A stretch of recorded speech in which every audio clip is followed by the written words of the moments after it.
Queen P.R, Krista B, those wrestling girls, TWG, Black Excellence, making it effortless. Podcast bringing up women and wrestling. Let's go.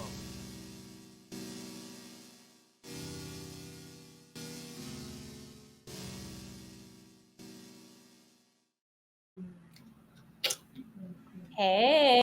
Hey. I am good.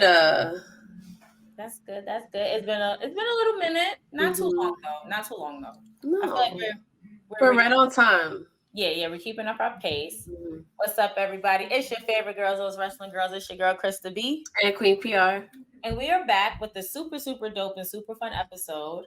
Of course, this is after Elimination Chamber, so we definitely have to talk about Chamber. Mm-hmm. But it's directly right on time because it's on our road to WrestleMania. Yes. My favorite time. Yes, it's the most exciting time. I feel like it's Christmas for wrestling fans. I feel like it really is. It's Christmas for wrestling fans. It's like, we know that Santa Claus is coming. Yes. We know it. Like, the kids in us know that Santa Claus is coming. Mm-hmm. We know we got to be good. We know we got to, make it's sure. It's that time that we, look, it's like everything in the year all leads back to WrestleMania. Right. And I just love it. Like, I can't wait for WrestleMania, April 6th and 7th in Philly, literally up the block. Yes, I like to say. I love that for us. Which I love to say. I love that for us because we flew out for 2 years. Mm-hmm. Now it's time for the West Coast to fly over to the East side. We welcome y'all, but not too much on us, okay? Thanks. So how you been, girly? I've been good. Wrestling's been fun. I woke up at 5:00 this morning to watch Elimination Chamber. So I took a nap, but I'm like, okay, now I got to get up and do Saturday things. Right. So, and I was really excited about today's episode. So that was on the agenda for today too. So just like living in this, buzzy time in the industry and trying to chase that inspiration and just create as much content as possible. Which you've been killing. A really fun time. Thank you. Really been killing it on our end. But that's good. Yeah, so I would have loved to say that I woke up at 5 a.m. But however, your girl came home after she was out. I was out last night. And it was a vibe. It was a good vibe. I love that. And I came home and I showered at 3 this morning. I'm like, all right, should I set an alarm for 5 a.m.? I don't know. Mm-hmm. And then literally I woke up at 7:30 and it was still on. So I caught the ending of the men's elimination chamber match. So I caught when AJ Styles was beating up LA Knight. That's gonna be a feud. I can't wait for that feud. I can't wait to that's gonna be so good. That's gonna be good. This was a good follow-up to Rumble. Yeah. And to be the next pay-per-view, the last pay-per-view before Mania. Right. So and this was, good to build into all of that. And I hope that, Randy Orton is not really hurt. We know that his back, he was gone because of his back. But I hope he's not really hurt. Mm-hmm. But there's some things I'm just from the highlights that I've seen, because I am going to rewatch it for myself. Because, Cody Rhodes is calling out The Rock. I mean, he smacked the shit out of Cody. He did. I think Cody got the right to be like, yo, what's up? You're right. He did slap the shit out of Cody. And for me, I'm not opposed of an American Nightmare Drama Bowl Great One match feud. Yes. I'm not opposed to it at all, because I do want to see The Rock wrestle at least one time before he goes to Mania. Yes. I do want to see that.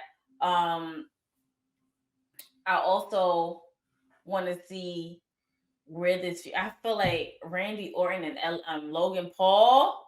That's gonna be a feud, and I feel like be really good. I feel like I had an epiphany during the whole Randy RKOing him out of nowhere, and then Logan punching him with the brass knucks. I feel like they're about to put that title on the line, and Randy's about to be the new United States champion.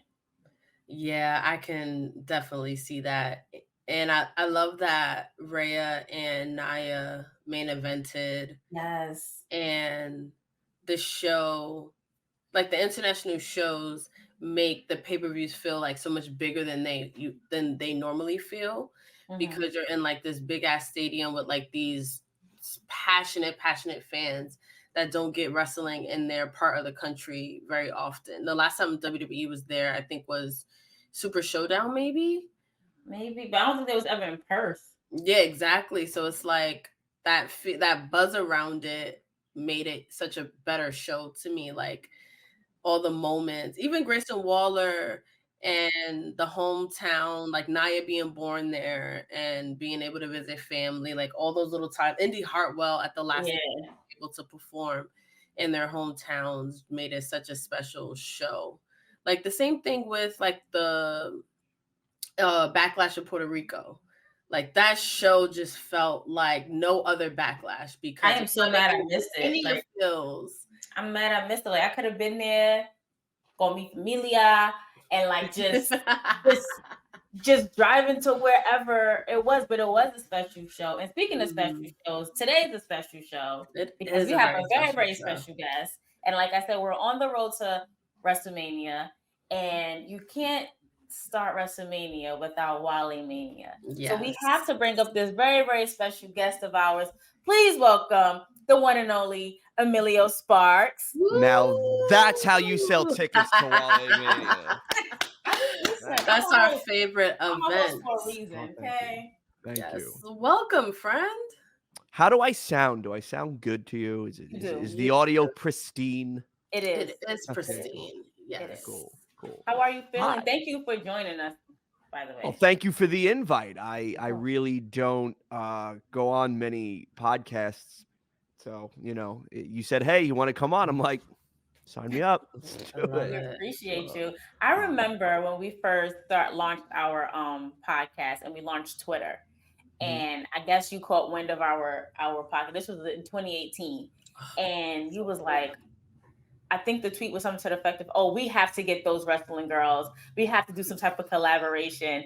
Yeah. And I'm looking on Twitter, and P is like, oh my gosh, like, we got to do something. We have to do something with Emilio, because this is just so big and so huge. But, everything happens for a reason. Now we're here. We're talking, and it's a long overdue, but we are so grateful that you agreed to be with us today. Oh, it's my pleasure. Let us talk the graps. And the what caught my attention was that if you go back to 2018, right, the landscape of content creation, podcasting, just visual media in this little bubble in which we all cover was completely different.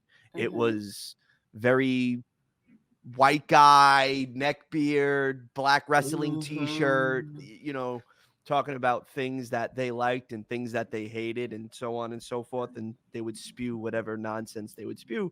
And then like it shifted, and rightfully so. And now there's a nice female voice, and there's a nice female voice of color in the space, creating the content that needs to be shared as well, because it shows that, hey, not all wrestling fans are Caucasian men from 25 to 40, you know what I'm saying? So it's nice to just see such diversity in the space, and it's really cool content what you guys do, and I always loved it. I think you guys are talented, so that's why I wanted to support very early on. I saw the vision early on, so I wanted to pick it up. Thank you so much for that. Yes. So we always ask the question, because we do talk wrestling. We're going to get into Wally Mania and all that stuff, but as fans, like, what intrigued you, or what pulled you in to be a wrestling fan? Oh wow. So it was SummerSlam. My brother's down here. Vin, what was it? What did Dee give us? It was 89. It was SummerSlam 89. My grandmother, I don't know how, hot box, bootleg.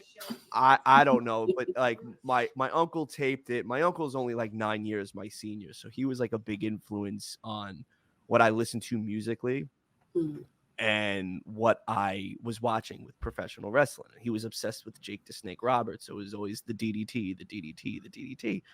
So at like 4 or 5 years old, that's the only thing that outside of like He-Man, Transformers, Thundercats, whatever cartoons are on at the time. And it was pro wrestling.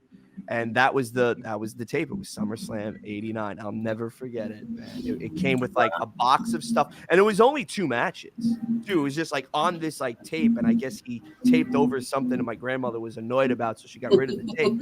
But it was 2 matches. It was $1 Million Man Ted DiBiase versus Superfly Jimmy Snuka. That was the first match.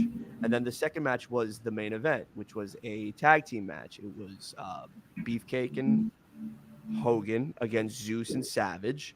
And they cut to it, and Savage and Zeus do this insane promo. And that was what hooked me in. It was the Savage promo when they're like looking at the cage, and Sensational Sherry is doing this thing, and there's smoke like billowing from underneath them. It was just like really cool shot. And she's like saying there's a cauldron underneath them. Wow. She's like predicting what's gonna happen in the match. And it was like some scary shit when you're a kid. It was like, whoa, what's going on here? And then Savage is yelling and he's doing what he's doing. And then Zeus just looks menacing with the Z on his, like, shaved into his head, and he's doing the booby bounce, and he's like sweating chest, and so it was like things like that. You sat and you watched, and you were like, yo, this is better than anything I've ever seen. And it was like a process overload too, because you got to remember when you're that little, right? Your frontal lobe is processing everything at like light speed. So you don't know what to make heads or tails of.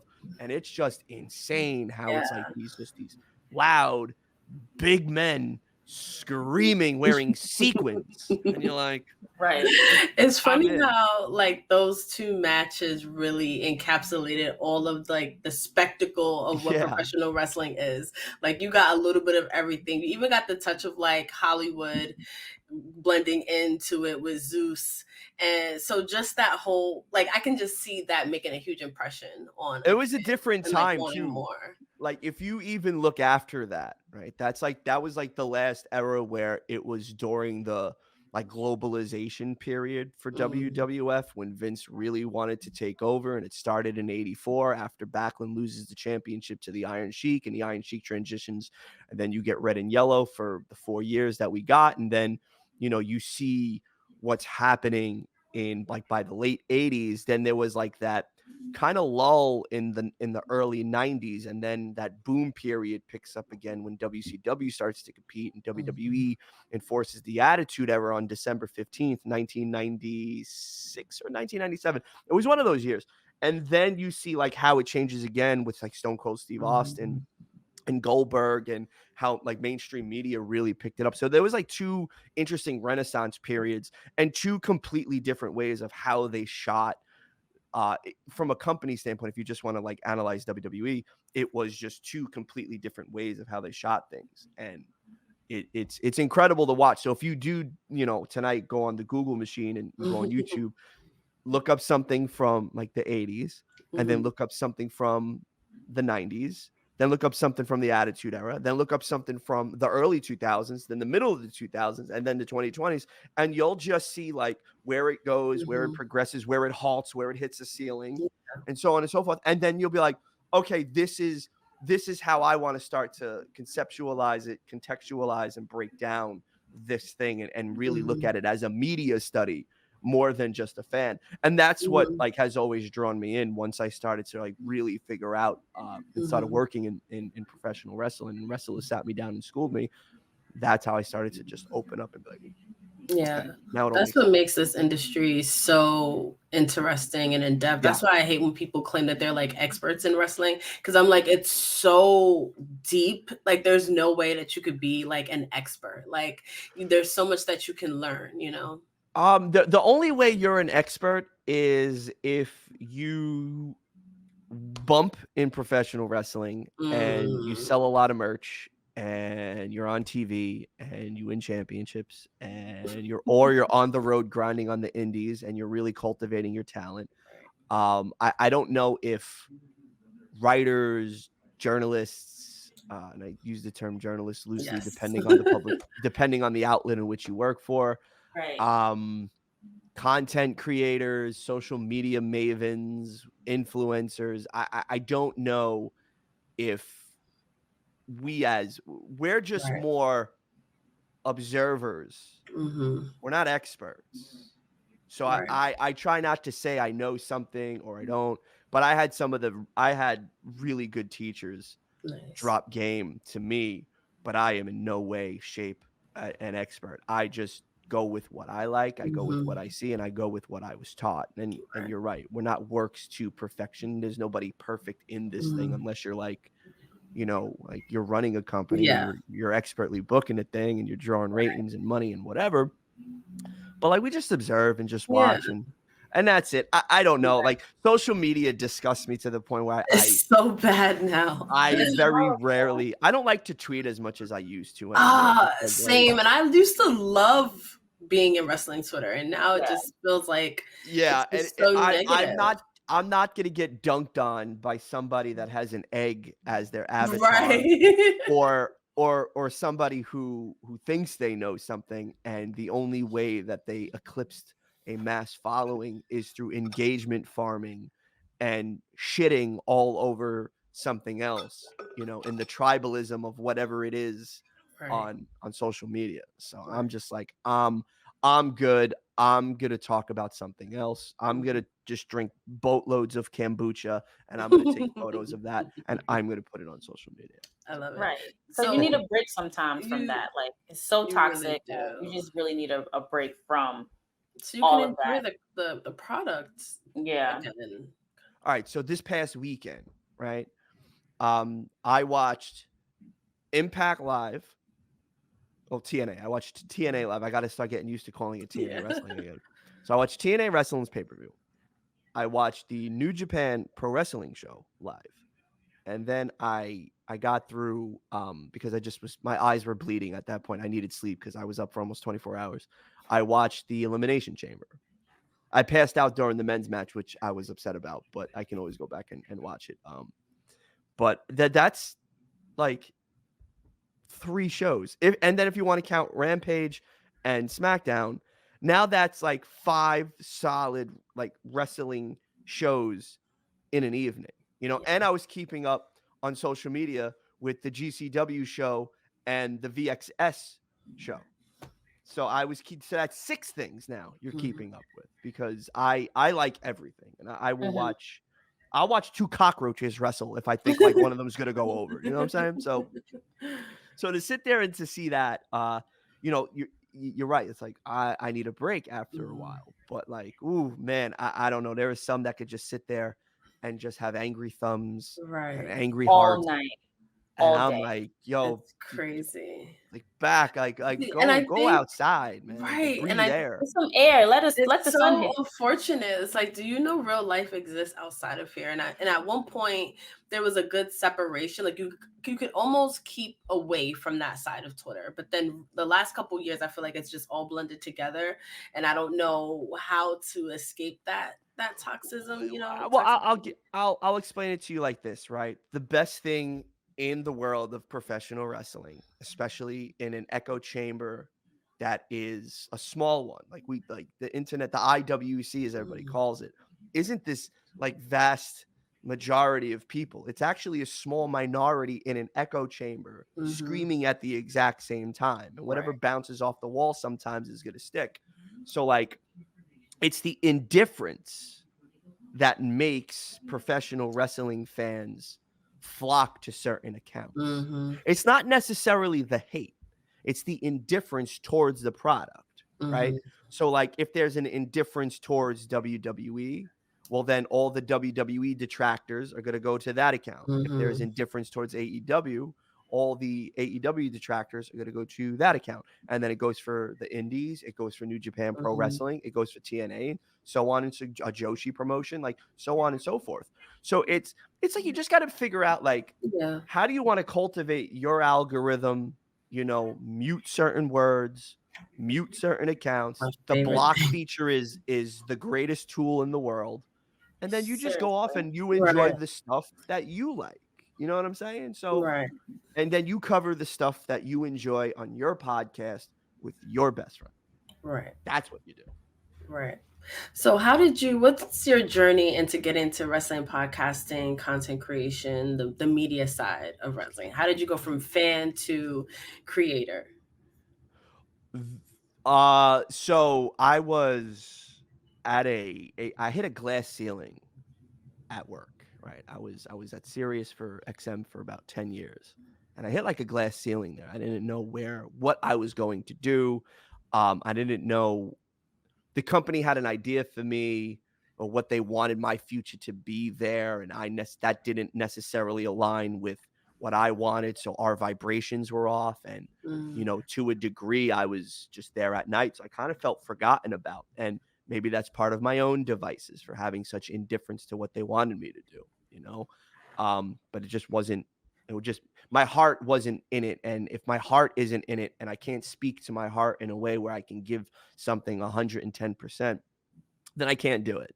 But I loved being in the studio with all the talent that I was with, specifically at Shade 45. And I love that. I look back on that time, that 10 years there, with a joy, because it made me a better broadcaster and producer to do the things that I wanted to do, and I felt that I needed to do once I left there. So Wrestle Rap started as a hashtag. It was during the WrestleMania in Atlanta, and Kaz and this other guy named Ernest Estime created the hashtag Wrestle Rap, and it started to grab a little steam, and then they were just grabbing moving parts of other people and like, hey, we want to do this, articles, so this, that, and the third. We want to create this website. And there was several iterations of Wrestle Rap before it was a podcast with me and Kazim first. So that was the thing first. So I wasn't. What year was that? Oh, I want to say, it's been a while. I could tell you that. Like, I can't look at, like, to me, time is just, it's all over the place. So, like, yes, it's like real linear. But to me, like, if I don't remember the date, like, I can rattle off the date of the Attitude Era starting, but I can't remember the date in which Wrestle Rap started. Gotcha. So, like, you know what I'm saying? Like, go figure. Like, I can't even remember my parents' wedding anniversary. My brother totally has to get you. So after that, there was several different changes. It was a revolving door. Me and Kaz were just like, let's just podcast. And at the time, we were like the only tree in the professional wrestling podcasting landscape. Like, AEW wasn't even a creation yet. You know what I mean? This is like Cody Rhodes was still Stardust at that point. Yes, it was a completely different world. Like, look at the landscape. The Joe Budden podcast just started, right? And that was so that was the thing. Rap Radar podcast was just starting. There was no there was no like real wrestling. Like, there were wrestling podcasts, but there wasn't like anything for what me and Kaz felt we wanted as professional wrestling fans. And we had the idea that Wrestle Rap is going to be barbershop talk, and we're gonna come in there, we're gonna have our bullet points, we're gonna make sure that we do our due diligence during the week, and we're just gonna come in and talk about what we didn't like, and we'll jovially do what we didn't like, and we'll make jokes, but we'll do it in fun, because no matter what, to me, great wrestling is great and bad wrestling is entertaining. So it really doesn't matter, even if a storyline doesn't make sense. So that's what we really wanted to do. And we talked about everything, like even our lives. We talked about music, because again, music, Kaz had his background in hip hop journalism. I had mine in radio production and producing radio shows. So it was just like one of those things that just came together. It was like the right place at the right time. And we let the lightning out of the bottle, so to speak. Kaz gets his job with WWE. He departs the show, and then for a little while, it's me. And then I get my gig at WWE. And then a friend of mine kind of held me down for a little while until I was able to figure out how I could do a podcast. And then my tenure at WWE ended, and I came back, and it's been me and the Mighty Vin ever since. And, we have a nice round table of individuals that come on. Queen P.R. has been on a bunch of times. Yeah, it's a good time. Vin is good. Brian, as we like to affectionately call him, Brian Triple H Waters has been on. I love that. That guy Greg, Phil Lindsay, just like a really like a nice who's who. A lot of everybody from Black Wrestling has been on. So it's just like it's been just a really cool community. And that was always the thing that we wanted to build early on, because we feel that community, without community, you ain't nothing. Right. And you need your community. And there was no table. So let's build the table together so we can all sit and we can all eat. And that was the early on, that was the genesis of what it was, because, you need community to uplift, and you need community to motivate, and you need community to push you forward. And that's what we did. And, and you look now and you see those wrestling girls, Grapsity, BRP, Black Announce Table, a Queen of the Ring. There's a lot of really good shows out there, and you got to support them, because they supported Wrestle Rap really early on. And a lot of these people I consider really close friends, because they held me down as well and really supported me. And to me, that's the most humbling and gracious thing in the world. So if you have humility and grace with that, I'm always going to retweet something from somebody because they do it for me, and they still do it. Like I just started a YouTube channel where I do adventures with professional wrestlers. I love and then we have content. Oh, thank you. I came across it on TikTok, and I was like, what is it that he doesn't do? He's doing yoga. I know, right? He's with wrestlers doing outlandish but fun stuff. Like, I want to be Emilio when I grow up, okay?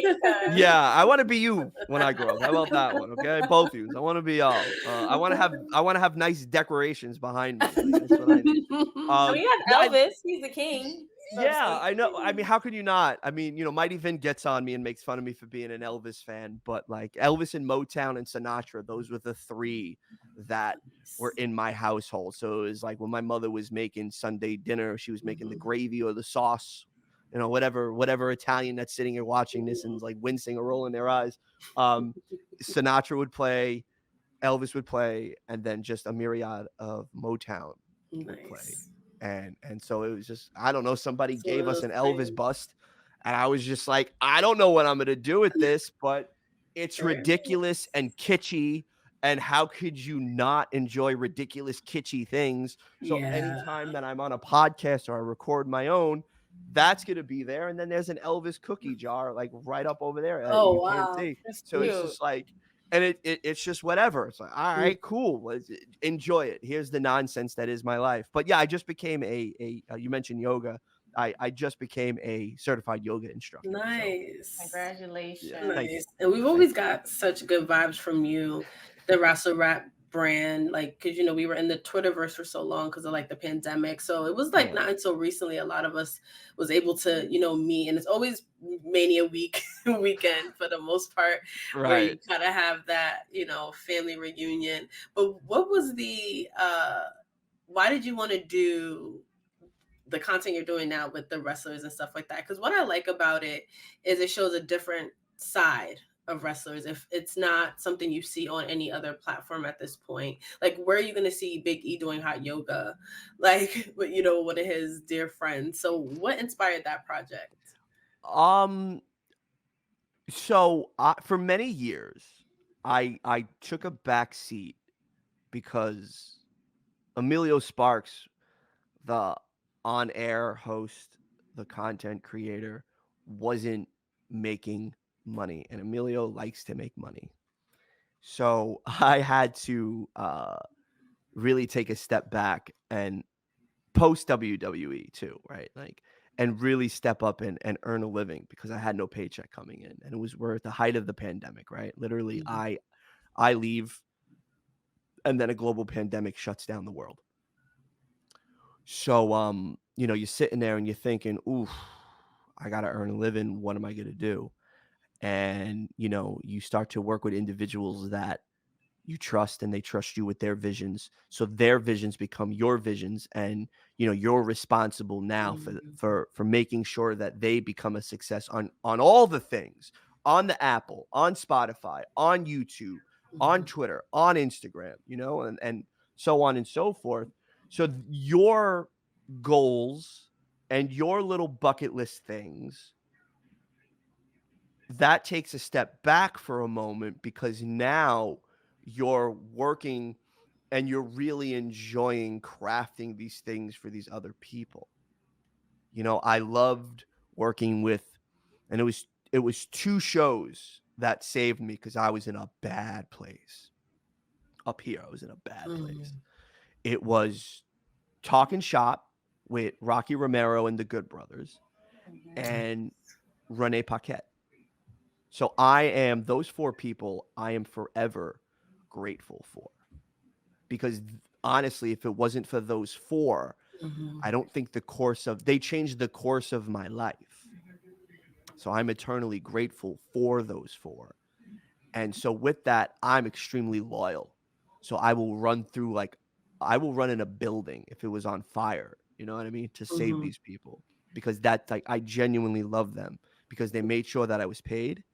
They made sure that I had money in my pocket for when I was traveling.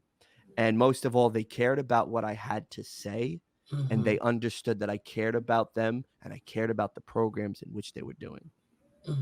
So then when those shows end, you're sitting there and you're bored out of your brain and you're like, what am I going to do now? Right?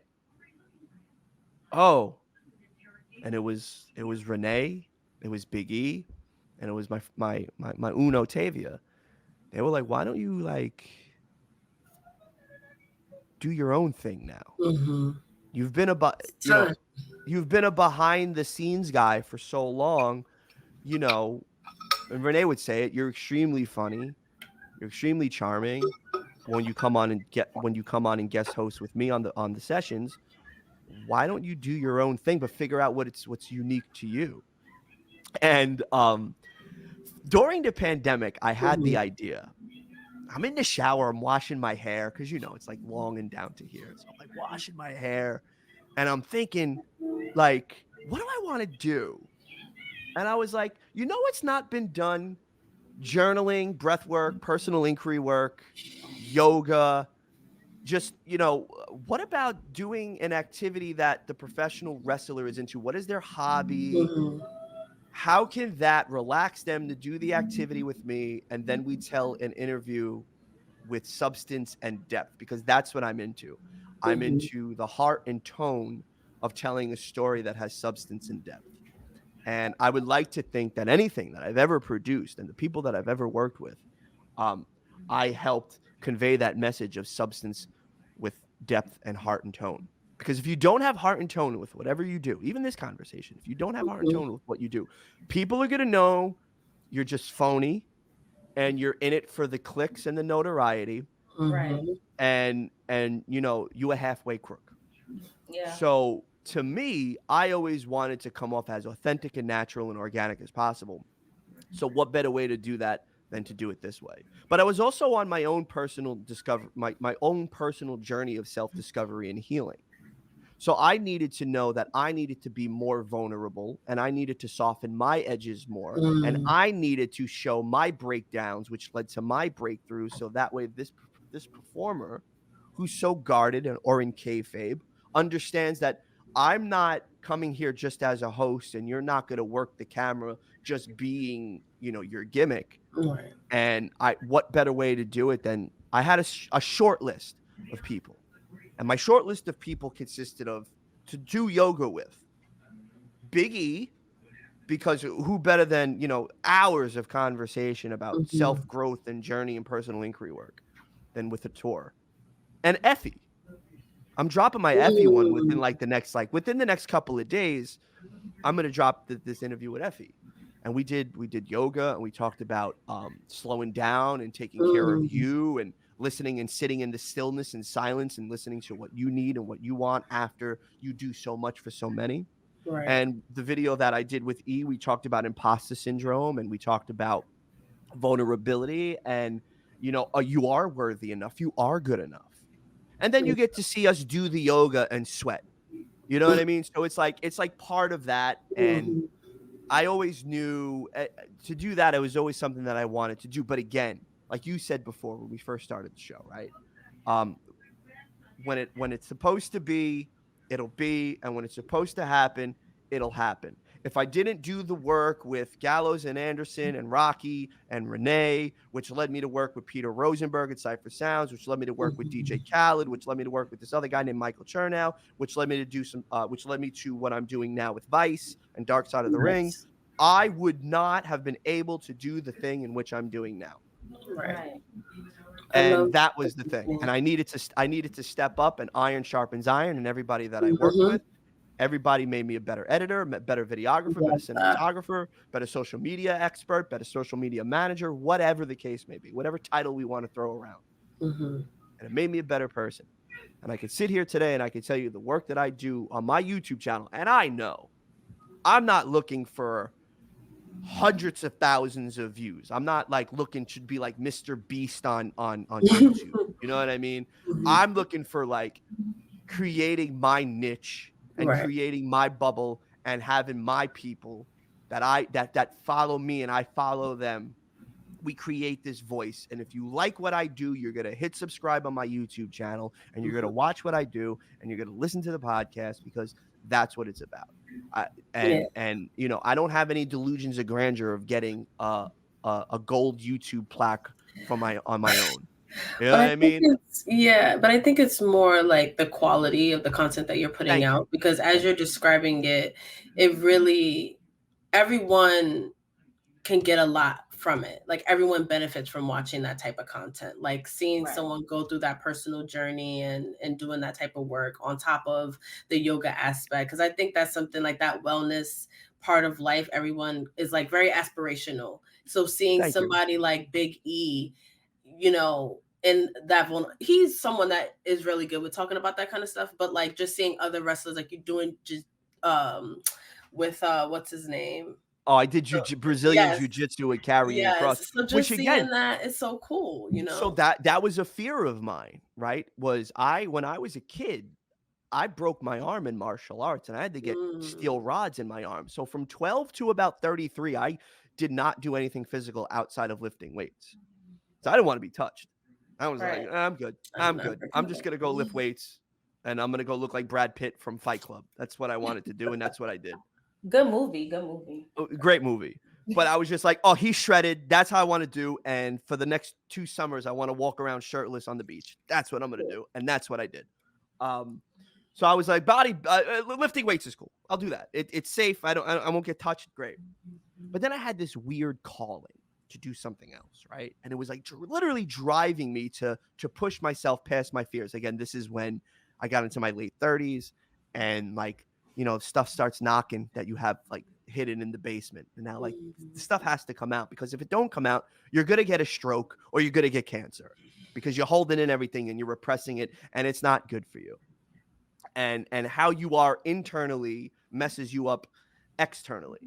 So I knew I had to face this head on. So I started Muay Thai, which is like a kickboxing. I did that for a little while, and I broke my ribs several times, but it got me over the fear of being in a physical altercation or just being touched in general, you know? And then that led me to getting interested in jiu-jitsu. And if I didn't break my ribs in Muay Thai, I would have never found yoga.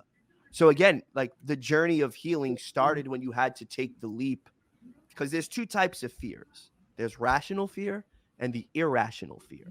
And the irrational fears are what destroy us. It's what keeps us in a spider web and we cannot move.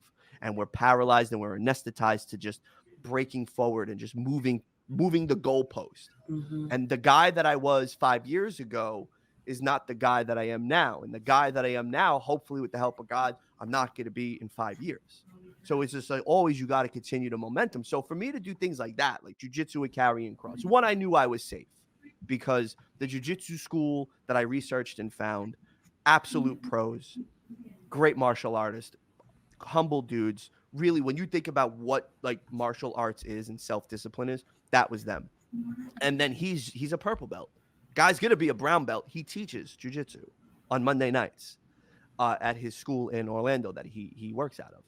And so he's knowledgeable. He's a dear friend of mine. And I told him my concerns. He was like, no, we'll go nice and slow. We'll give you basic beginner instruction, and then we'll do something at the end where it's a little bit more advanced, so we can show individuals that this is the practitioner that you should go to for self-defense and discipline. And then we had this amazing conversation about anger issues and you know, how to react and how to respond rather than react to a situation. And I got to tell you, like, that's what I'm into. That's the type of storytelling that there was nothing and this is not to even pat myself on the back. I just didn't see anything out there like this. I didn't see what I like, like what am I, where's my interest? I want to do yoga with my best friend. Life's too short. Brody passed away. It's like, I don't get to see my boys a lot. You know what I mean? So it's like, I want to see my boys.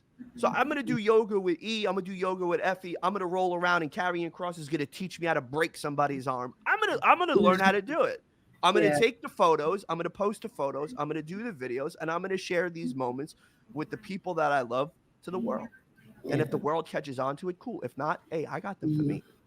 And that's the heart in your work. And I want to go back to just that sense of community, because you talk about working with people you love.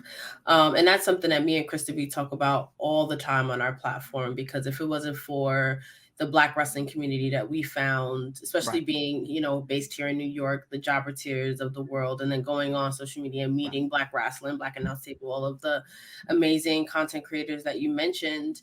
And a big part of that is Wale Mania.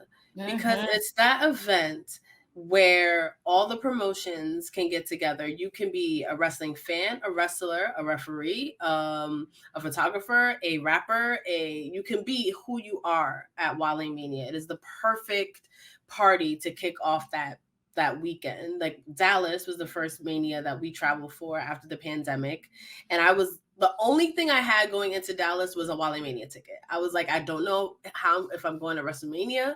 I don't know. All I know is I got my outfit for Wale Mania and my ticket, and that ended up being the most amazing weekends of my entire life, because I was able to go to everything. But I was like, I'm going for that, because I discovered it after the one in New York the next day on social media, and I was like, wait, hold on. Nobody told us. There's a hip-hop wrestling event that we did not know about. So that's kind of done by design, right? If you notice, we don't really hit it heavy in regards to video promotion, reels and whatever. Like, you know what I mean? We kind of went back to the old school way of marketing, like FOMO. Nice. If you miss it, you miss it.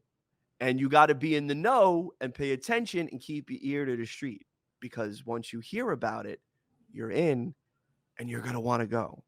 Yeah. And it's just an old school Edward Bernays, who's like the godfather of marketing and media. If I don't know if you know who Edward Bernays is, but like, he's an interesting read.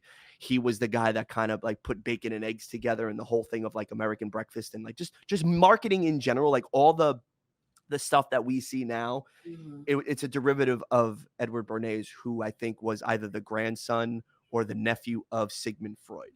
So it's an interesting study, and if you like read about him, like there are a lot of things will click on how you can market like certain things. So that's what we did. We did like FOMO marketing. Like, if you miss out,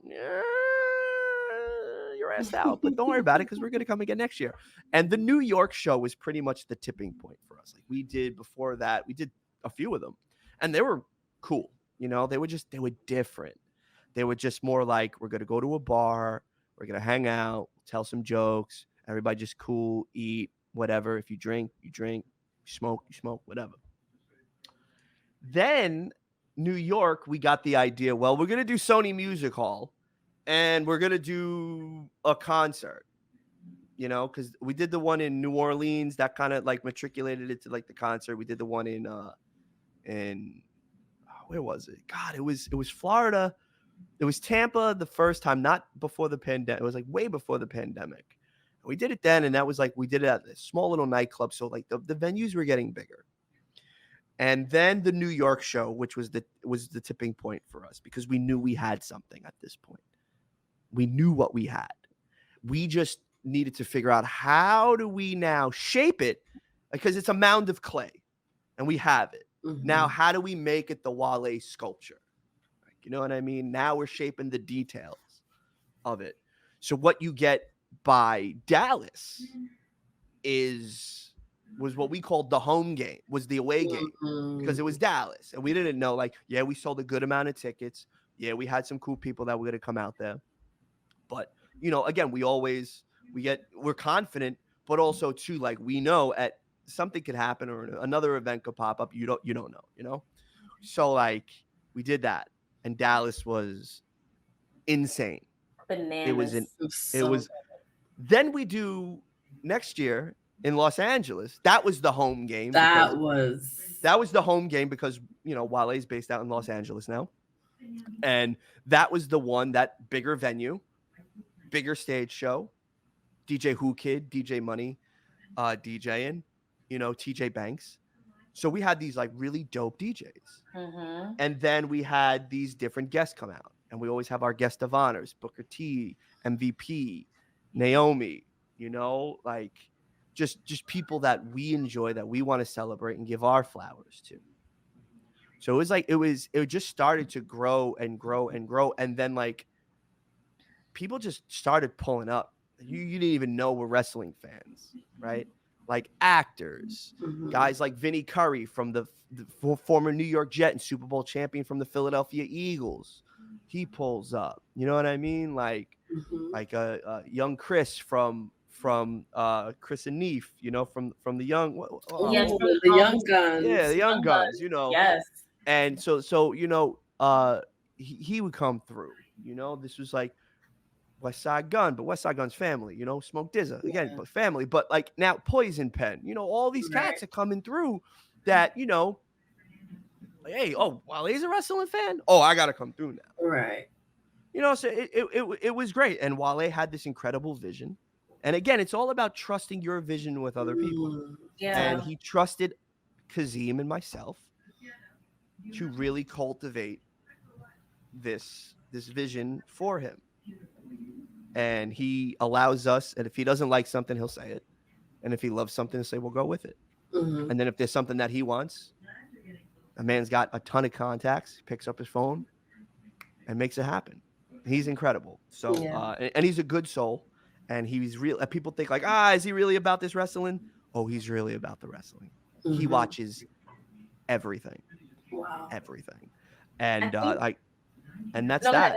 No, I'm sorry. And that's the beautiful part of it. He's so in tune to Japanese wrestling, whether it's male or female, whether it's independent professional wrestling, whether it's UK professional wrestling, whether it's AEW, WWE, TNA. Like I like this one. I like that one. Okay, this match was sick. Cool. Sparks, I think you should check out this one. Oh yeah, I think you should check out this. Like, so he knows his stuff. He knows his stuff, and he knows like he wants everybody, again, community. Everybody come hang out. Let's have a good time together. You know, like I lost too many friends during the pandemic. Brody's passing devastated. It's a pain that I still don't know how to navigate. And one of the last times I got to see Brody was the Wale Mania in New York. You know, so like I seen him after that, but it wasn't really like, you know, like we really got to hang, you know. Yeah. So you got to celebrate your people, because you don't know who's going to be around. Yeah. And that's what Wale Mania feels like, is a big celebration. Like it kicks off this magical weekend that's about to happen. Oh, we're the party. We are the party. You know what I mean? Like, I think when it clicked for me, like I'm like Wale Mania, WrestleMania, whatever. Like I knew that Wale was big into wrestling. What it clicked for me was that freestyle between the New Day and the Usos, and he was like the judge, but he was also like the host, and it was like a more of a bias type thing because he's a rapper, so you're gonna go for like the best bars, and then Wale Mania comes along, and it probably didn't click for me until Dallas. Like that's when that memory popped up. We were in Dallas, and I'm like, it makes sense combining hip hop and wrestling and having all of these people come and be under one roof, just like, and it gives you a sense of normality. Like they're not, they're wrestlers, but they're also human. Like they listen to the same things that you listen to. They bleed the same way you do. They cry the same way you do. They have all these emotions. So it's more to them than just what you see in the ring if they're a heel or a baby face in the ring. And like Pete said, it's definitely a family reunion. It's really what, like we were just on before we started recording. We was just like, so we got to pick out our Wale Mania outfits. Like, we got to dress to the 9 for this because we have to figure out, So it's just, it's such a fun experience to be a part of. And like you said, like when we heard about New York, it was like, damn, we really missed out. Like, y'all marketing about the FOMO, that's a real thing. It really was, because I was like, I am not missing. And then the pandemic happened. I was like, no, like it was like the one thing I was looking forward to. Yeah, so do something online so we could be a part of it. Because what? So when Dallas was announced, I was like, we're definitely good. That's the one thing I fucking do in Dallas. That's what we're doing. Well, there's a lot of wrestling that weekend, right? So we're like, let's avoid doing the wrestling and let's just have all the wrestlers come to the thing and hang out. You know, so that's the most important thing. And if you look at it, the bedfellows of professional wrestling and hip hop are one and the same, right? Yeah, like they're a niche within a niche within a niche. Essentially, Rick Ross has been playing the same character for almost 30 years, like The Undertaker. That is true. That is a fact. So if you look at it that way, it's the same thing. Rick Ross protects his kayfabe, and Undertaker for years until he retired was this walking Maccabee. Right. So essentially, you have the boss, or gong, dead man, eye roll, rest in peace. Yeah. It's the same thing. No, it really so is. So when you look at it in that context, you're like, I get it. It makes sense now. And who don't you just want to hear 90 minutes of like really dope like Wale music? Yeah. Guys got bangers. Seriously, you get a concert. You get a really concert. Do. So it starts off as like a podcast like mixer kind of thing. Yeah. Where your favorite wrestlers are coming in and out on stage, right? Like Adam Cole and Britt Baker came out, and you had 3,500 people in Los Angeles do Boom, and then Adam Cole, baby. Awesome. You know, or you have 3,500 people putting up the ones when we had the Usos and Solo Sikoa come out, you know, and we're screaming, put them ones up, Oos, put them ones up, Oos. And like, they're looking at it like, this lit. Yeah. And that's, to me, that's what works the most, because if you could pop the performers that do this with ease and they don't know what to expect. Yeah. What? I fed Solo Sikoa Doritos on stage. Like, that's the best part, is seeing the wrestlers having fun. Like, even like having the, being blessed to have the opportunity to meet a lot of wrestlers at Wale Mania, and they are having so much fun. And that's the endearing part about it. And that's what you get to do as well. So as a fan, you get to see some of your favorites from wherever you're into them. And you get to see them, take a photo with them, and you can tell them how much they mean to you. And then they'll tell you how much you mean to them. Yeah. And you create a moment. That happens. Create the moment. So many. That was a moment with us in Samoa Joe. Remember? Yes. That's the one I always think of, because I was just like, I think you're so talented. You can do it all. Right. Samoa Joe was rapping, and then I had an issue at the box office, and he was ready to like come to my defense in a little bit. Like, I'm like, so then we went to the back. I was like, they was giving me. He was like, no, they wasn't. Like, it was just that moment right there. Yeah. We always have trouble with like box offices, unfortunately, because just so many people come and they get real nervous, and the fire marshals sometimes have to come, and we like got to go outside and smooth it over real quick. And they're like, all right, don't make us come back. It's a good party though. At the same time, I think the one thing too to give you, the creator of Wale Mania, credit, is that we can invite people that are not wrestling fans, and they will have just as much of a good time as we all would. Like, because the music's good. That right, and it's a party. It's a good party. And for me, like, my single friends, I'm like, there's gonna be a lot of attractive men here. That's the one good thing about wrestling events, because it's like, no, just come and party, and I promise you'll have a good time. You see, I like that perspective, because I look at it from a completely different lens. And y'all are looking at it from the lens in which we hope that we deliver, but the stress and anxiety and pressure of us making sure that we deliver year in and year out, topping each and every one, it's mostly tunnel vision. Right. Yeah. You know what I'm saying? That was the next question. It's like, how are you going to top LA? Oh, you'll see. Okay. We are very Oh, we see. already are all We got in. things. We are ready. All we gotta do is get our fits together. We definitely gotta get our fits. We already got it. We purchased day up. Like as soon as it came out, we were on it. I sent that fucking ticket link. I was able to talk about it on the Sun when you guys said that tickets were available. Yeah, I was like, I need everybody to make. Because also, don't be hitting us up day of. It was more like a get your ticket now because you're gonna start hearing the buzz and then everyone's talking about it. I don't want to hear nothing that night. Take care of yourselves. Right. And back to P's point, I'm telling my friends, I'm like, yo, just come to Philly. It's down the block. We could just go. Y'all could just drive back on Friday because y'all don't gotta stay for the rest. But just make sure you come for Wale Mania. Yes. And I compare it as like a lot of my friends are West Indian. So I'm like, listen, this is like the kickoff to Labor Day weekend.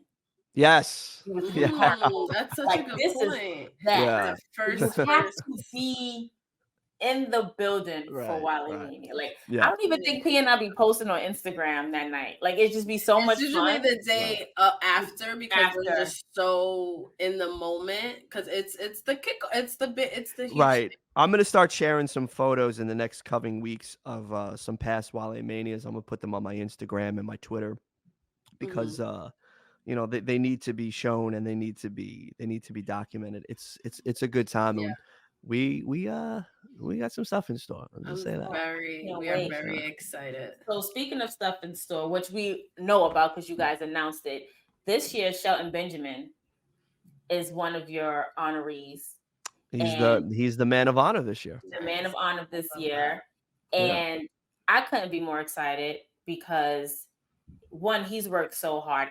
When I went back to watching wrestling, I've seen him like when he debuted like in 2002, 2001, 2002-ish. And I was just like, you just saw the star quality. Then he came back. He's with the Hurt Business. He was a tag team champion with Cedric Alexander.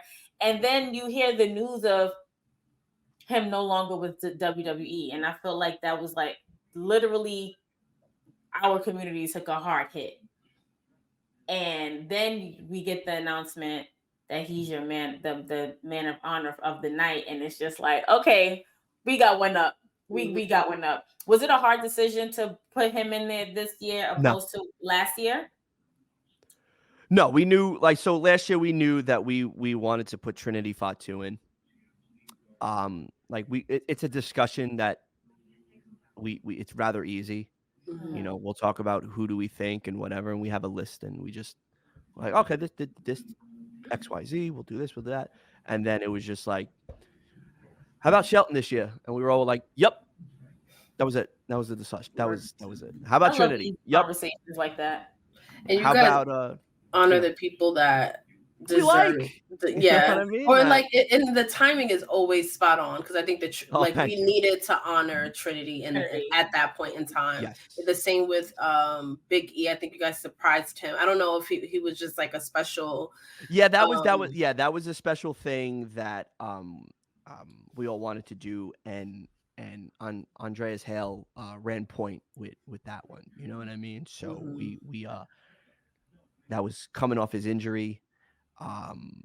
It was, you know, a lot of things were in question, and it was nice to see him on stage. It was nice to see him in person, and boom, beautiful moment with him and the Usos when the Usos came out and told those stories about popping each other at house shows, and you get that real particular and sweet moment as well. And then E comes out and, you know, he's a man of many words, but he doesn't like the attention on him. So to put the attention on him was really important to us because he is such a motivating individual and helps everybody out behind the scenes that you got to give him his flowers. Yeah, absolutely. And that's what we did. So like Los Angeles was a good one. Dallas was a fun one too, man. That was like, we did the Brody tribute, and you know, bro, I wanted to do like these specific records because Brody was a big hip hop head. I don't think a lot of people know that. Like, so Brody liked Fireman by Lil Wayne. He liked Hands on the Wheel, and he loved SZA. So when we were able to, and DMX, so when we were able to drop those 4 records in a row, and then the crowd just kept on getting hyped up because we had just individuals coming out, like other wrestlers coming out. It was it was a special night. So like those are the things that you want to do, because you just, again, you want to give the people their flowers while they're here. Who wants to wait like 20 years for an induction ceremony? I you know what I mean? Like I want to hang out with Shelton this year and tell him how much he means to us and how much he means to the fans, and let him come out and say his speech, because he's been very, very silent since his release. So, you know, maybe there's an announcement, maybe there's not, maybe he's just going to get touched up and cry on stage. You don't know, but you got to be there. So you got to get tickets. Yes. Make sure you get your Wale Mania tickets. And we definitely want to give you your flowers too, Emilio, because you've done a lot, but there's an authenticity there and a warmth there that you don't really see a lot, because everyone can do a wrestling podcast these days. Everyone's a content creator. When you talked about having a heart and soul and connecting with people, and who you are in real life in person is like who you are, you know, podcasting, and just that authenticity, like it's very much appreciated, and it moves a lot of people you might not, you know, realize, but it really does. So thank you for all that you do in the community. And it just, you know, hearing you talk about it as someone who's been a part of Wale Mania from day one, and what it means to Krista B and I, the Black wrestling community, and then hearing that was the intention, like it came from such a pure space. So thank you for sharing your story with us today. Absolutely. Oh, thank you for having me on and allowing me to talk. I it's the most I probably have spoke about myself in a minute. I don't like to talk about myself. I like to let my work. A good experience. Your soul. You ladies are fantastic. I appreciate you guys. So, you know, hopefully I get to see you in person now soon too. Yes. Well, Wale Mania is right around the corner. Philadelphia. Listen, we will definitely be looking for you. I know. I think I found you last year when we was at the hotel. We was in the little reception area, and it was like you and Math having your little moments with each other, and I was like, "Excuse me, I need to hug Emilio." Yeah. Big shout outs to Cuz. That's my guy. But yeah, please hugs, all the hugs. I need all the hugs this year. I want them all. So let's hug, photos, the whole nine. I want more of that. So absolutely, love is love. You know that. So thank you. Well, thank you once again for being a part. This was such a special and wonderful and insightful conversation with you. Because like P said, like the authenticity from your heart, your mind is there. Even I texted you a little while ago just to check in on you, and the conversation that we had, I was like, oh my God, you had to bring me to tears. And you know me, I'm a thug, I don't cry. You can shed them thug tears though. Come on, girl. Yeah, I love it. But no, it was very insightful, especially because, you know, I was going through whatever I was going through, and your words came to me at the most perfect time ever. And I took those words and I ran with it. Good. So I just want to say thank you so much for that. But let everyone know where they can follow you at. Oh, you could do I'm on all the things at Emilio Sparks. It's easy branding. EMILIOSPARKS. I'm on the TikTok. So if you want to find me on the talk, I'm there. I'm on the X. At Emilio Sparks. I'm on the Instagram, and Instagram is pissing me off lately. I got to tell you why, because I don't understand it. One day I can have like almost like 8,300 followers. Then I'm down to 192. Then I'm down to 8,100. Then I'm up to 8,400. Like Instagram, y'all got to make up your mind, because you're driving me crazy. Too much. It's so much. Or just seeing things on your feed from like 14 weeks ago. I'm like, why is this coming up on my feed? I don't see anything from the people I actually like. Right. And I media blacked out on Instagram for about a year because I really wanted to figure out the content. My Instagram was always aesthetically appealing because I'm an aesthetics guy, right? I like good photos or whatever. I used to have like all of them used to have like they were all symmetrical in the white box, and they all were like the same shape, and they all the same color grade. I was like, gonna overhaul everything. Deleted them all. I was like, this is the past. I don't need the likes. I don't need the comments. I'm gonna delete and I'm gonna start over. And now I have like the fanciest 7 photos and reels that you'll ever see, because again, aesthetics. So if you want to see like something cool and I don't know, just self-indulgent, go on my Instagram page and like it at Emilio Sparks. So I'm on all the things. I got a podcast with the Mighty Vince, Wrestle Rap. Listen to that. We talk about pro wrestling. Queen P.R. is beyond. We got to get Krista B on now, you know. So we got to have Krista B on. So, you know, come hang out, listen to that, say something nice. WrestleRap.com/shop. We have some hoodies. I don't. If I had them in your sizes, I would have gave them to you because they sold out. I was smalls and mediums. Smalls Yep. and mediums. Nail All right, on let the me. head. The next batch that I run, I'm gonna hold y'all down. Okay. I appreciate that, We Emilio. appreciate that. I'm gonna hold y'all down because it's cool stuff. It's like puff print pieces. I was a big like Billionaire Boys Club, you know, dude. So I was like, that was the inspired for the hoodies that we have now. So if you like that, go to WrestleRap.com/shop. I don't know. I'm Vice's Dark Side of the Ring Unheard. It's a podcast that I co-produce with good. Evan Husney and the gentleman from the Laps Fan podcast. Big up to JP Sorrow and Jack Encarnacion. One Ep is Life with Cypher Sounds and Peter Rosenberg. You can listen to that. Shout out to You my can go back. coworkers. You could go back and listen to all of the sessions with Rene Paquette. You can listen to all of Talking Shop with Gallows and Anderson. They also have YouTube channels as well. And you could go back and listen to the podcast that I helped launch with the WWE podcasting network. So you can listen to all the After the Bells with Corey Graves, and you can listen to New Day Feel the Power. That's my favorite podcast. I miss the New Day pod so much. I miss producing the New Day podcast. So maybe everything comes full circle. Yes. Maybe we'll get another chance to work together again. But ladies, it was a pleasure. Yes, thank you so much. I sold the soap properly. I hope I was an interesting conversation. I appreciate y'all. I love y'all. Your energy's great. Continue to stay great. I love y'all. Thank you. Take care, Emilio. My babies. Bye. That was a great conversation. I love it. I don't even want to go take a nap no more. Right? So inspiring. I am so happy that we were able to get Emilio Sparks on because he's one of those guys. He's a DJ, personality, a yoga instructor. We learned one of the creators of Wale Mania, podcast producer. He worked in radio. Like he's done it all, and he still gives off that genuine spirit that is so needed in this space. I think. I love it. That was a good conversation. When I tell you, I literally just hit him up about one thing just to check in with him. And that conversation, we were texting for like an hour and some change.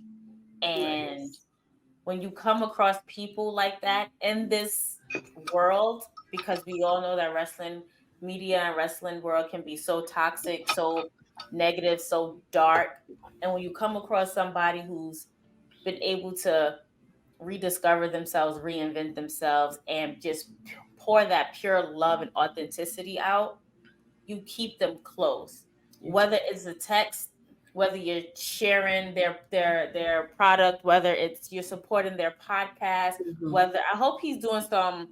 I'm gonna watch that episode with Big E because I need to learn to stretch again. So it's hilarious, and they do hot yoga, so it is all the shenanigans that you expect from that. It'll affect the asthma, but I'll stretch. I will stretch because I definitely do stretch. And shout out to Big E. By the time this episode comes out, his birthday will be that Friday because we are in Pisces season. I love it. First, he's a Pisces. Shout out to the Pisces bro. And yeah, this was so fun. I'm so glad that he was able to come on. I'm so glad we was able to get your Wale Mania tickets if you haven't already, because you will experience the FOMO that we talked about in this episode. And you get to feel if it's your first time, especially because you get to feel the magic that we talk about all the time. You got to hear it from one of the most magical people, Emilio Sparks himself. That's something that you got to be in. And share this conversation with your friends and your other wrestling fans, because it's one of those conversations, and it goes in, some quick plugs to our conversation with Andreas Hale, with Cam Hawkins, and a lot of other special guests that we've had on the show and that we hope to have more of, because these are the type of conversations that I want to bring back into the wrestling space and, get out of that toxicity and tribalism that, Emilio talked about.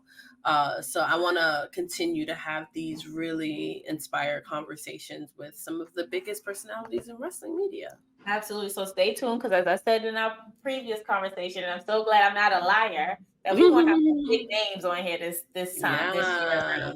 We're gonna have some big names. So stay tuned. I have some few surprises for you guys and for P. Yay! Because I know I don't like spoiling my secrets. But this was fun, P. You know, I love you always. Love you. Please let everybody know where they can find you at. You can follow me, at Queen 3_PR on Twitter, Instagram, and TikTok. Check out Where Wrestling Meets Pop Culture every week, where we talk about everything your favorite wrestlers are up to outside of the ring and some of the cool things that they did in Australia this past week. So stay tuned. That episode is loading, and I can't wait to see everybody in Philly, because I can already, now that Elimination Chamber is over, I'm really excited for that. So make sure you connect with us and check it out. And you forgot about Fan Club. Oh yes, TWG Fan Club every Wednesday on Twitch. Wrestling Fan Club, we talk about a variety of things. We're celebrating Black wrestlers this Wednesday to close out Black History Month. We just did a Women of Elimination Chamber episode that'll be available on YouTube as well. So come through in the comments. It's always a really good time. I don't know. Somebody like me might make a surprise appearance. Ooh, Who knows? Yes. You can follow me, Miss Krista B. That's MS_KRISTAB_ on Instagram, MS_KRISTAB on Twitter. You can follow me on TikTok. Everywhere is Miss_Krista B. Also, make sure you tune in every Friday on Twitch with schooling sessions with Pablo the Don and Christina Contreras. This episode, we're going to give Christina her props. This episode, we're gonna give her props. We're celebrating her. We're giving her flowers while she's still here to smell them. Also, by the time this episode comes out, a new sound off will be loading, because I got a new wire for my microphone, and I got a lot to say. Okay, I have a lot to say. And like we said before, we're not going to keep saying it. Please make sure you get your tickets to Wale Mania. This is our countdown to our Christmas. Yes. And that's it. And on that note, it's your girl, Krista B. And Queen P.R. And we are out of here. Bye.